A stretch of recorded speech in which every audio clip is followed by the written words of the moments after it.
It is a universal cycle, a deeply frustrating, incredibly common, and honestly somewhat embarrassing cycle. Oh, absolutely. We have all been there. Right. I want you to picture this because, well, we all know exactly what I am talking about.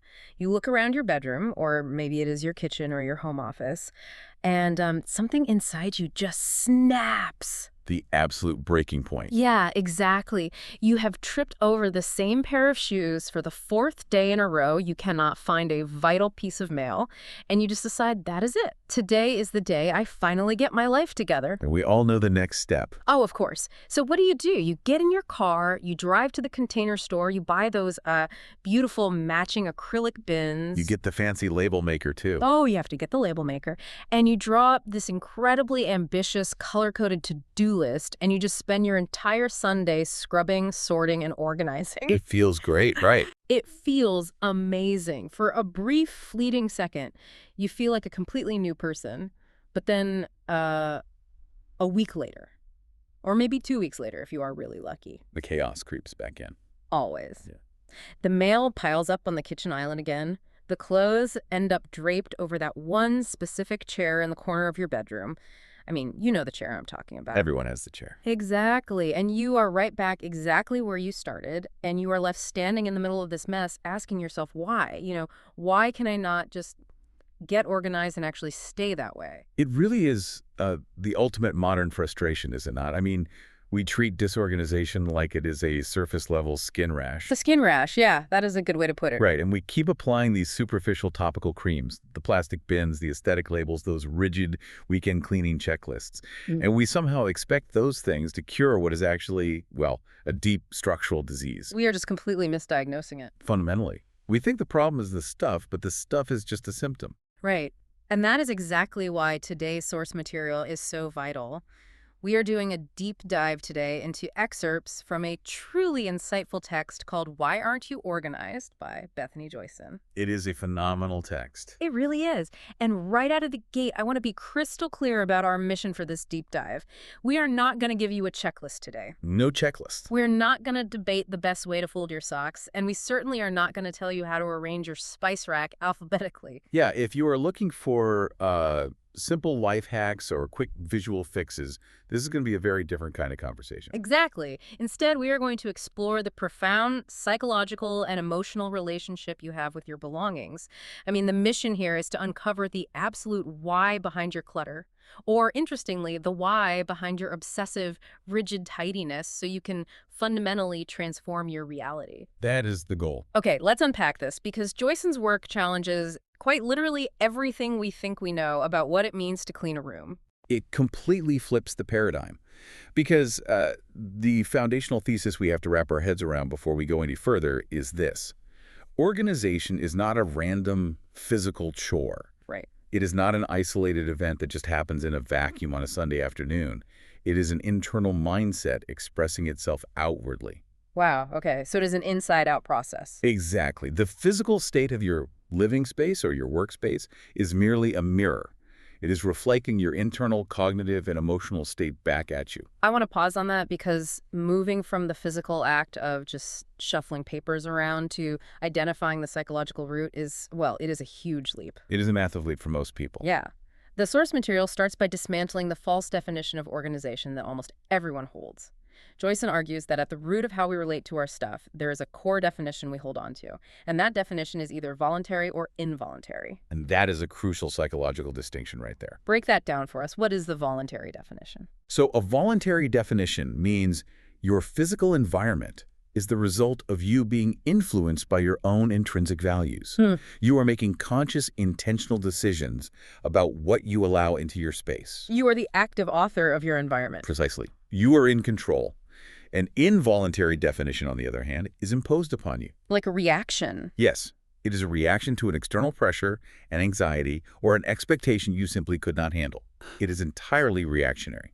And based on which definition is running the show in your subconscious, your association with your physical belongings will either be highly functional or entirely dysfunctional. Let us talk about what functional actually looks like in the real world, because there is this incredibly specific, perfect example in the material about a 100% wool sweater. Oh, the red sweater example, yes. Right. So let us say you operate with a functional voluntary mindset. You own a bright red wool sweater for pure utility to empower your life. You own it because it genuinely keeps you warm during the freezing winter months. You own it because it injects a specific dash of vibrant color into a dreary gray winter day, which, lifts your mood. It serves a real purpose. Exactly. You own it because it suits your skin tone and it perfectly complements a winter coat you already thoughtfully purchased. Every single aspect of that sweater serves a tangible purpose that empowers how you actually want to live your daily life. And that is the absolute essence of true utility. It is not just physical utility, like the insulation of the wool keeping your body temperature up.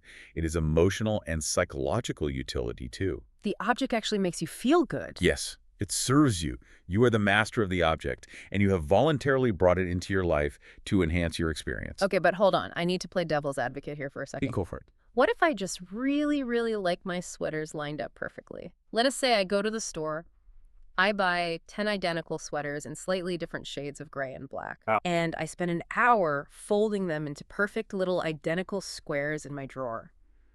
I use one of those plastic folding boards. Oh, the retail folding boards. Yeah. And they look absolutely flawless, like a high-end boutique. I know exactly where everything is.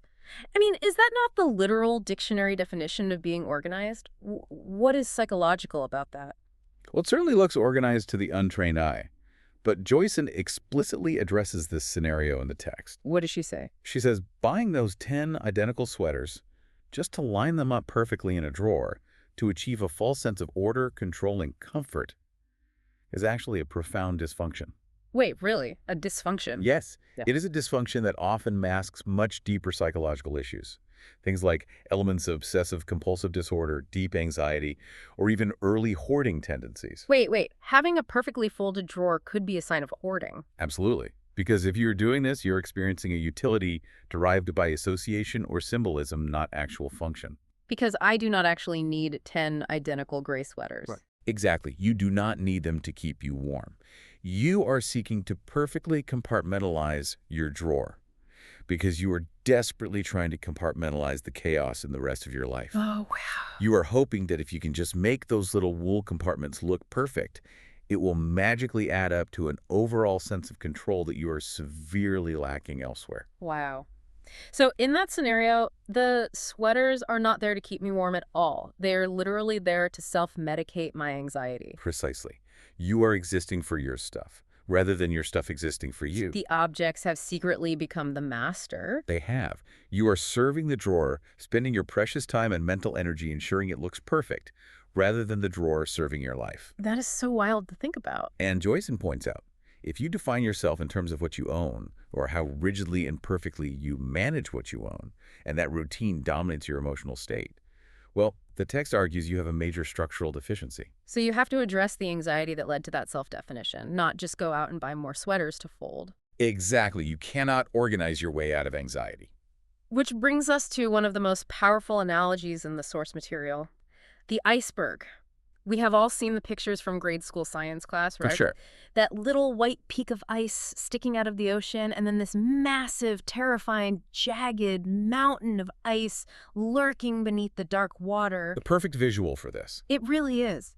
Joyson uses this to explain that the physical clutter, or on the flip side, that sterile, neurotic perfection we just talked about, it is just a tiny fraction of your reality. It is just the tip of the iceberg. It is what your guests can see when they come over. Right.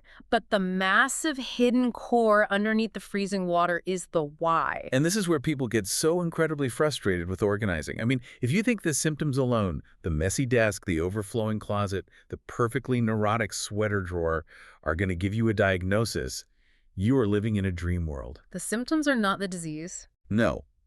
The physical act of moving an object from a chair to a hanger is just a conclusion. It is the very end result of a long, complex series of cognitive thoughts and emotional reactions that have a beginning, a middle, and an end. So every object's placement is a decision. Yes. The physical priority you assign to an object in your space perfectly mirrors the psychological priority you have assigned it in your mind. There is this one visceral image from the material that honestly just stopped me in my tracks. The author writes, organization is a symptom of a streamlined and effective mindset. Disorganization is a decaying flower which is grown in the swamp underneath. It is a brilliant and honestly somewhat unsettling metaphor. Very unsettling. The decaying flower is the clutter. It is the unpaid bills, the dirty laundry, the piles of useless junk. But the clutter isn't the actual problem. Right. The swamp, the murky, unaddressed psychological terrain beneath the surface, is the problem. A decaying flower in a swamp. I really want you to internalize that for a second. Look around the room you're sitting in right now. Really look at it. Yeah, maybe there are dishes sitting in the sink, or a stack of mail you have not opened in a month, or a corner of the room you just actively avoid looking at. We all have that corner. Oh, totally. Hmm. Are you judging the symptoms, or are you diagnosing the root? Because if you are just drawing up a simple to-do list and getting the vacuum out to suck up the fallen petals of that decaying flower, you are totally kidding yourself. You really are. The swamp is still there. The swamp is still there. It is going to grow another decaying flower by next Tuesday. And the material makes it aggressively clear you have to take ownership of the swamp. No scapegoats allowed. That is the hard truth of the iceberg metaphor.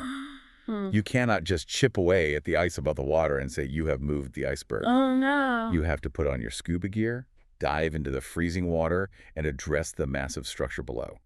If you are looking for someone or something else to blame for the state of your environment, well, you're missing the point, Like saying, oh, I'm just too busy. right? Or my partner is messy, or my apartment is just too small.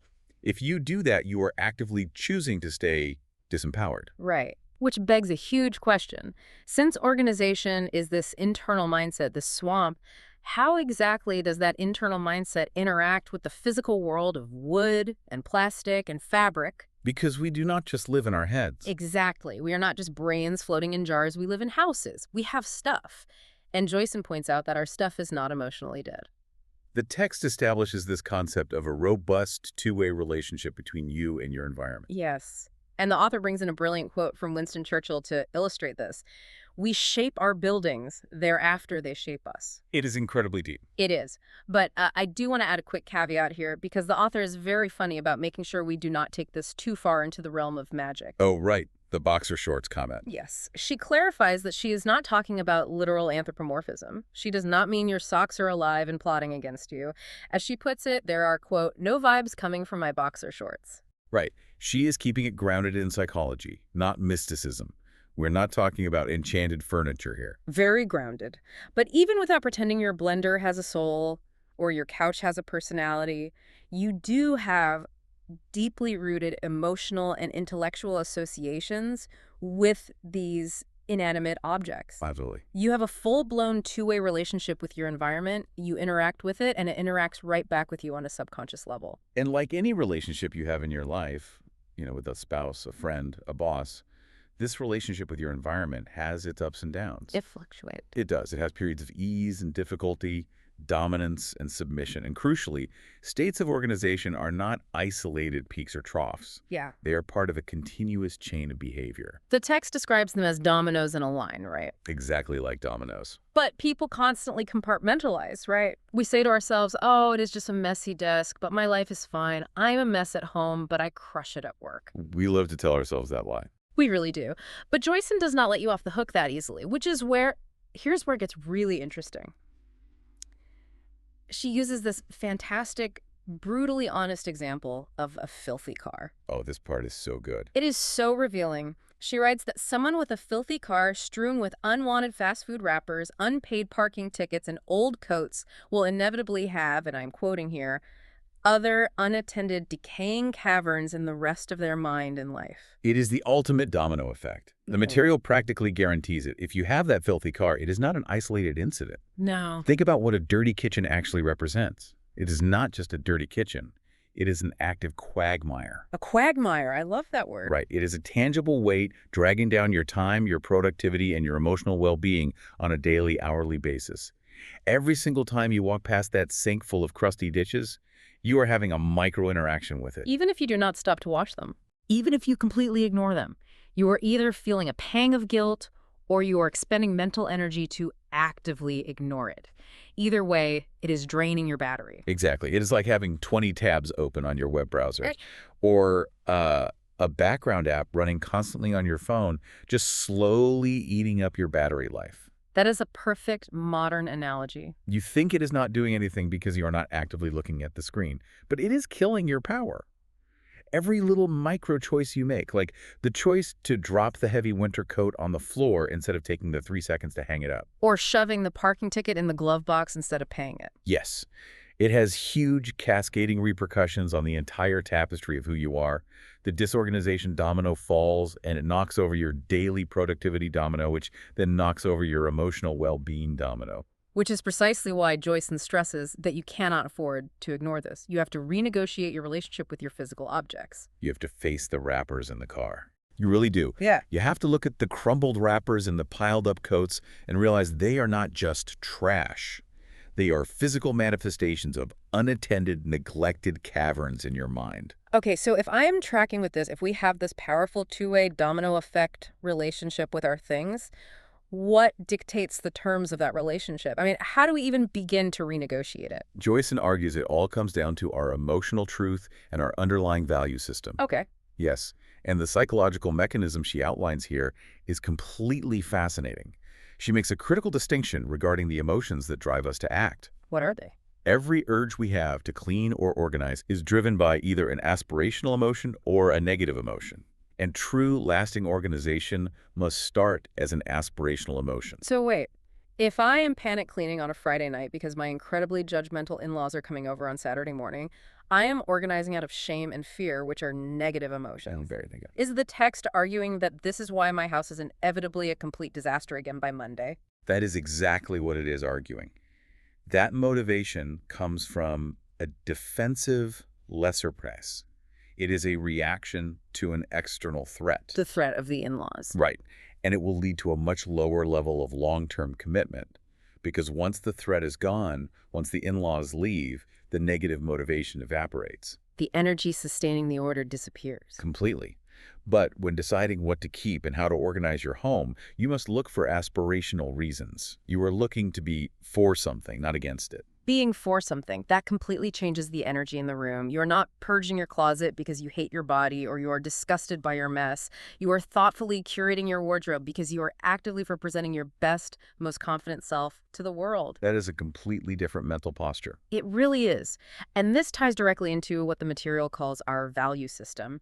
How you utilize your physical stuff actually reflects a much deeper value structure, whether you intend to broadcast it or not. The author provides a brilliant set of diagnostic questions to illustrate how this works in practice.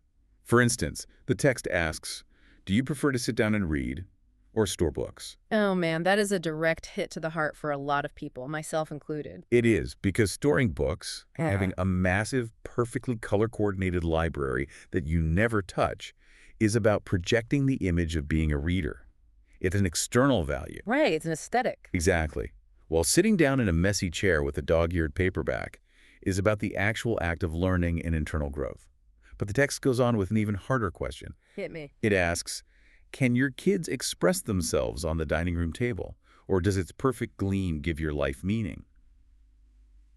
Do you stress about how your guests use your furniture, or is it there for the enjoyment of others? Wow, those questions are so confronting. Let us really look at the dining room table scenario because I think it highlights the psychology perfectly. Let's do it. You might think you are just being a good, clean person by snapping at your kids to get their messy art supplies and glue sticks off the mahogany table. But Joyson is saying, look deeper. Look at the iceberg. Look at what you are valuing. Yes. Your furniture is actively making value statements about your character to your children. If preserving the perfect gleam of the wood is more important than your family actually gathering around it, making a mess, and living their lives, that is a massive value statement. You have unconsciously prioritized the appearance of order over the reality of human connection. It is heartbreaking when you frame it like that. It really forces you to ask, what is this room actually for? This raises an important question. How do we shift from that rigid, appearance-based value system to one that is truly authentic and functional for us? Right. How do we fix it? Well, Joyson suggests that when you organize correctly based on your own values, you actually transform a mundane, messy chore into a profound act of self-expression. And to back that up, she pulls out a real heavy hitter. She quotes Fyodor Dostoevsky from Crime and Punishment. Which is fantastic. Right. Which is not exactly the book you expect to find in a guide about cleaning your room. A true classic, though, and incredibly relevant here. The quote is, To go wrong in one's own way is better than to go right in someone else's. That is profound in this context. Yeah. If we synthesize what Joyson is saying here, if you try to organize your life by following someone else's blueprint, let us say you adopt a trendy, sterile, minimalist aesthetic you saw an influencer doing on social media. Oh, we have all seen those aesthetic videos. Right. Or you try to follow some rigid orthodoxy from a magazine that does not actually fit your chaotic creative lifestyle. Well, you are relying on externalities. You're trying to go right in someone else's way But I mean, if it works for the influencer, why would it not work for me? I just copy their system. because it is not rooted in your internal reality. It will eventually grate on you. It will start to feel like an oppressive external chore because it isn't authentic to how your brain works. So it falls apart. Decay will set in. Procrastination will return. The swamp will reclaim the space. Joyson states unequivocally that you have to tap into your true self, your intuitive personality. The resources to make it happen were within you all along. As she puts it, all you have to do is be yourself. All you have to do is be yourself. It sounds so simple, almost like a cliche you would see on a bumper sticker. It does. But when you rigorously apply it to the physical reality of your home, it is revolutionary. If you are a naturally colorful, chaotic, highly creative person, your version of organized is going to look vastly different than a clinical black and white minimalist. Completely different. Maybe your organized space involves open shelving with 100 jars of different colored paints. And that is okay. You do not have to force yourself into a minimalist mold to be organized. Exactly. Because if you force it, the habit simply will not last. The novelty of the aesthetic wears off, and you inevitably revert to your true nature, which then feels like a massive personal failure. You think, I cannot even keep a clean house. Right. But if you align your space with your true aspirational identity, maintaining it does not feel like a chore. It becomes an absolute delight, as the author experienced in her own life. Every step forward reinforces your true self. Okay, so we have done the deep psychological work. We have put on the scuba gear and looked at the iceberg. We have examined our value systems. We have embraced Dostoevsky. The theory is solid. Right. But eventually you actually have to get up off the couch, roll up your sleeves, and start sorting through the physical boxes. Once you have identified your true self and your aspirational emotions, how do you practically start this process without getting completely, utterly overwhelmed and quitting an hour in? This is where it gets highly practical. Joyson provides a highly strategic, mechanism-based method for execution. It starts with a humble acknowledgement of your current state. Okay, acknowledging where we are at. Yes. She points out that when you finally decide to organize, you are coming from a position of relative ignorance, disorder, and cognitive weakness. You have not flexed this decision-making muscle in a long while. Therefore, you must purposefully load the dice in your favor. Yes. She calls this a pro tip. You have to move from weakness to strength. Now, usually, self-help gurus tell you to eat the frog. Right, the hardest thing first. They tell you to do the hardest, most miserable task first to get it out of the way. But Joyson explicitly says do not do that when it comes to organizing. Never do that. She argues you must start in areas where you feel the highest emotional ease and engagement. If you absolutely love clothes and fashion, start with your closet. Do not start with the terrifying, dusty box of tax documents from a decade ago that makes you want to cry. That will just break your spirit. Exactly. Start where you have the highest emotional ownership, because that process will quickly and easily teach you your own personal criteria for what actually matters to you. It builds psychological momentum. It is exactly like lifting weights. I absolutely love this analogy.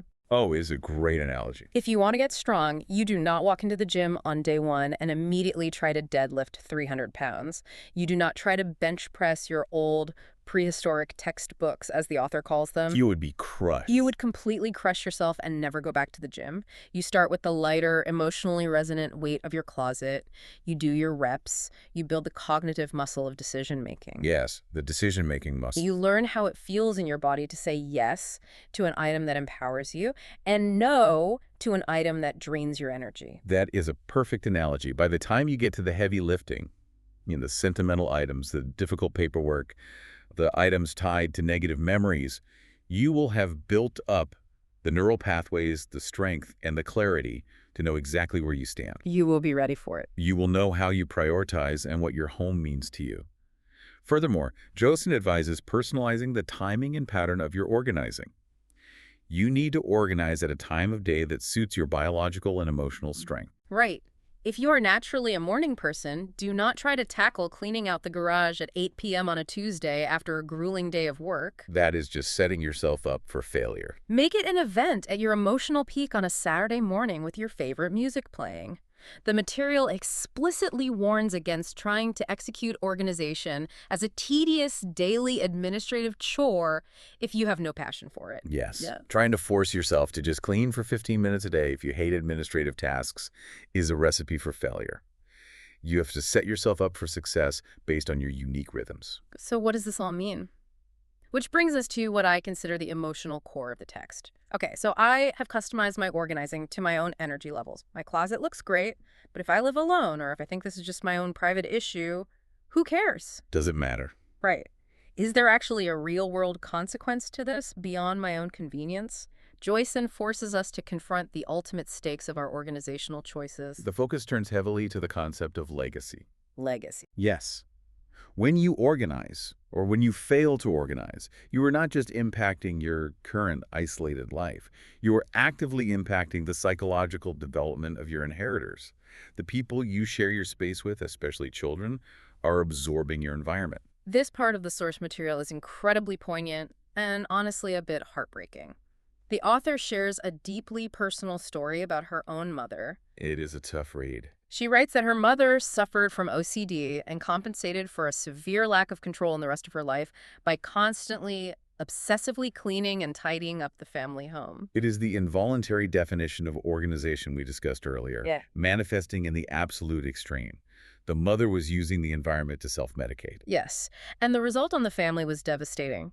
The author says their childhood home had absolutely no soul. No soul at all. It did not feel like a warm family abode where life happened. It felt more like a clinical dentist's waiting room. The kids felt like they could not leave a single stamp on their own environment. They could not even play. Exactly. Every single act of the day, every toy pulled out, every book read, was accompanied by an immediate, stressful tidying up by the mother. They could never just chill out. They lived in constant fear of making a mark. It entirely stifled their natural human expression and development. It really makes you pause and reevaluate everything. We usually think of hoarding as the primary trauma we pass down through generations, right? Yes. The house piled to the ceiling with old newspapers, the hidden shame, not being able to have friends over. We know that damages kids. But can sterile, neurotic perfection be just as damaging to a family? Joyson argues absolutely yes. Unregulated excess or sterile order both have the exact same root effect. They stifle the people living in the environment. They erase the people. Exactly. They teach children that objects are more important than people. The text warns heavily against an adolescent approach to organization, where you are only thinking of your immediate feelings, whether that is your laziness or your anxiety, or pursuing an arbitrary visual goal of perfection to soothe your own ego. So it is ultimately selfish. Yes. As an adult, you must apply a vision beyond the self. You must foresee how your choices and your unaddressed neuroses impact those under your care. We owe it to them and to ourselves to break the cycle permanently. We do not want our kids growing up in the constant shadow of our dysfunctions. That is a powerful, heavy mandate. Our loved ones should not have to pay the daily emotional toll for our unaddressed psychological issues. Which is why the author concludes this section by emphasizing what she calls the varied landscape. I like that phrase. It is very descriptive. True organization is a journey, not a predetermined static destination. Because it is sourced from within, and because we are all unique individuals with different psychological needs, family structures, and lifestyles, no human being's final state of organization will look exactly like another's. You cannot impose a draconian, absolute, one-size-fits-all system on the complex individuality of who you are and who your family is. The material drops a great aphorism here. If the only tool you have is a hammer, everything tends to look like a nail. A classic. Right. If your only psychological tool is throw everything away and live in an empty white box to avoid anxiety, you are going to destroy a lot of the color, history, and joy in your life. Exactly. Life is not black or white. It is gray. It is messy. And your organizational system must reflect the complex, varied landscape of your actual lived life. Okay, so we understand the mindset, the strategy, the legacy. We get the theory. But let us get down to the brass tacks of diagnosis. Let us do it. Let us say, I am doing all this. I'm trying to be authentic. I'm trying to curate my space, but I'm still hitting a wall. The thromp is fighting back. Joyson argues that to truly move forward, we must diagnose the specific historical trigger that is keeping us stuck. We have to find the source. Right. Where does this come from? If someone is listening and thinking, I have that swamp, I have that decaying flower, how do they find the source of the infection? Well, Joyson lays out 5 main root causes for why people are not organized. Identifying which of these resonates with your specific history is crucial because the mechanism for recovery is different for each one. Let us weave through these because I think everyone listening is going to aggressively identify with at least one. Let us start with the most foundational one, your childhood. Does it always start in the past? For many people, yes, this is one of the biggest reasons. The habits we form during our formative years, especially our teen years, leave a massive neurological imprint. It is hardwired. It really is. Joyson points out this could stem from poor parenting, growing up with deeply disorganized adults who never modeled structure, a lack of validation for your space, or simply a complete lack of supervision. The result is years, perhaps decades, of ingrained bad habits. It makes total sense. If you were never taught how to systematically manage a space, how could you possibly know how to do it as an adult? You cannot just magically invent a skill you were never shown. Precisely. And the mechanism of recovery Joyson prescribes here is very specific. If childhood is your root cause, you have to understand that it requires the most consistent, exhausting daily work to undo. It is not a quick fix. Not at all. You are not just aiming for a clean room. You are actively engaging in cognitive behavioral reparenting. Reparenting. Yes, you have to re-educate your mind, your senses, and your physical limbs to change years of deeply ingrained dysfunctions. It will be an invasive and difficult transition. You have to build entirely new neural pathways through daily, repetitive microhabits. It is literally reparenting yourself. But what if your problem is not your childhood? What if you had great parents, your room was clean growing up, but you recently experienced a massive setback, like a business going under, or a brutal divorce, or you failed a major exam, and your physical space just completely fell apart in the aftermath? The trauma of failure. Yes. The text has a really counterintuitive take on how failure actually drives disorganized spaces. Yes, failure can completely shatter our infrastructure. We usually view failure as a stop sign, a reason to give up. But Joyson talks about using the acute pain of failure as the very momentum needed to rebuild. Pain is momentum. Exactly. If a particular failure or a series of failures has spurred you to want to change, you must use that burning desire constructively. The intensity of your pain going into the process serves as the energetic momentum for your pathway out. She writes, to get organized is to set yourself up on an infrastructural level to succeed. If you have failed acutely, maybe you missed a major career-defining deadline because you lost a crucial physical document, or your small business failed because your inventory was a complete disaster. You have to look at successful people. You have to study them. If you define yourself to have failed, Joyson advises seeking out those who have succeeded and intensely observing their daily habits. What are they doing differently in the micro details? Almost without fail, you will see that successful people have immense deliberate order in how they set up their living and working spaces. They have infrastructure that catches them when they fall. Which transitions into a related but distinct issue. What if you have not necessarily failed, but you just cannot seem to level up? You are surviving, but not thriving. Joyson calls this root cause a lack of ambition. Ouch. That one stings a bit to hear. You are messy because you are not ambitious. It sounds harsh, but it is a structural reality. If your life has historically lacked a strong driving ambition or a complex goal, that naturally allows directionless, unstructured, lazy routines to survive. There's no pressure. Exactly. There was no pressure testing the system. You could afford to be messy because you did not have anywhere important to be. But the moment you decide to scale up, say you want to write a novel, learn a new language, start a side hustle, or even just devote 2 hours of quality, uninterrupted time to your kids every evening, you suddenly hit a massive wall. Because you live in a physical world that only affords you a 24-hour day. If you want to add a new, highly significant variable to your life, you must be organized. There's no way around it. There is no other mathematical or human way to fit it in. It is like architecture. It is like trying to build a heavy third story onto a house that has a cracked, unstable foundation. You cannot just keep stacking new heavy ambitions, learning a language, starting a business, onto a life that cannot even hold up a basic daily routine like doing the laundry. The foundation will crack. The foundation will collapse under the weight of the new ambition.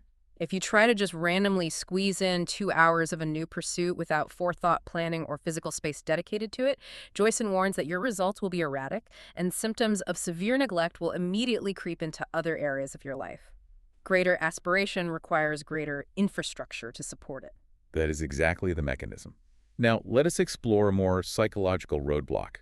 What if you do level up, you have the ambition, but then a crisis hits and suddenly you find yourself surrounded by clutter or obsessively cleaning again? This brings us to bad habits and coping mechanisms. We touched on this earlier with the mother's OCD. Different phases in life, especially periods of intense stress, grief, or trauma, can lead us to develop highly dysfunctional relationships with physical objects to self-soothe. Yes. This can manifest medically as hoarding or severe OCD.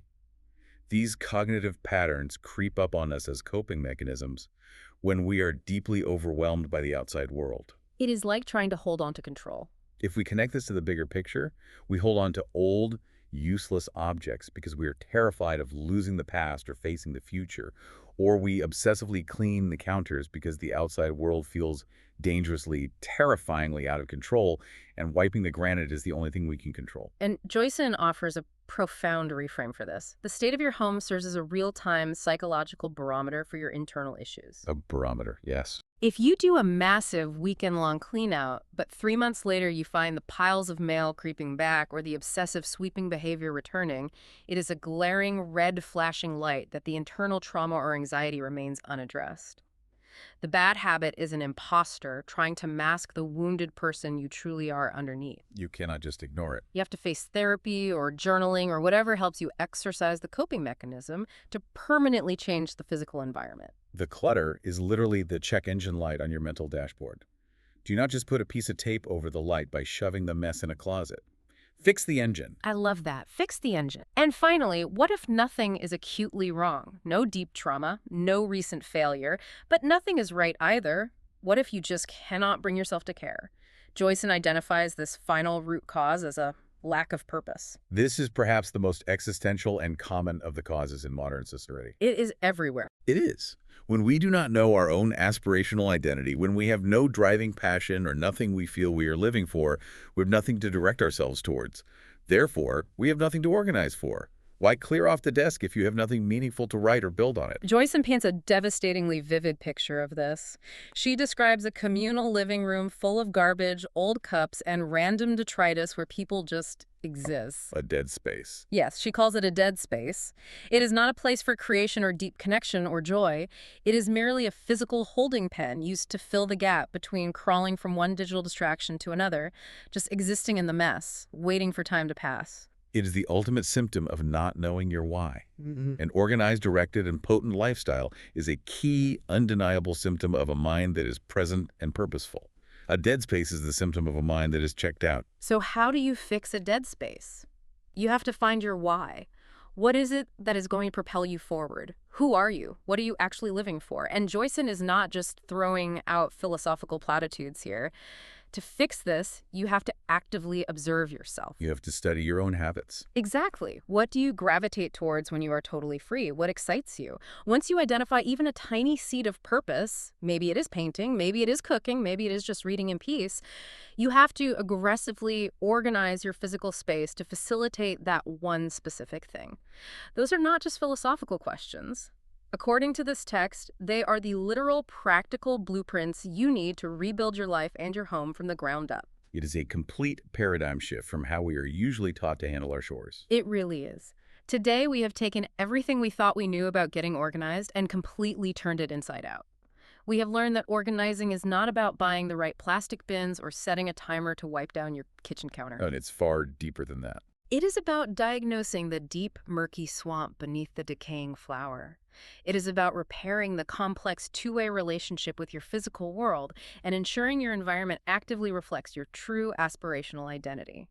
It is about breaking generational cycles of dysfunction, whether that is hoarding or sterile perfectionism, and ultimately defining your fundamental why. It requires deep, invasive, and sometimes painful internal work before a single physical object is ever moved or thrown away. So, to you listening right now, I really want you to internalize everything we have talked about. Look around whatever room or space you are currently sitting in. Look at the specific objects, the arrangement of the furniture, the level of order, or the creeping chaos. What is it saying? Exactly. What is this space actively broadcasting about your inner life? What value system is it shouting to anyone who walks in? Are you just living in a symptom, surrounded by the side effects of your past failures, unaddressed anxieties, or lack of purpose?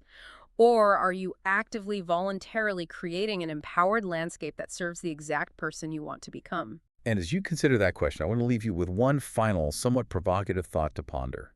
Something that builds on Joyson's entire philosophy, but takes it a step further.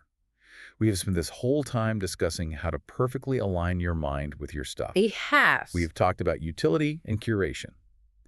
But consider this. What if the ultimate highest state of being organized is not having the perfect, most curated relationship with your physical objects? What if the true pinnacle is reaching a level of internal peace and seamless functional infrastructure where you barely need to think about your objects at all?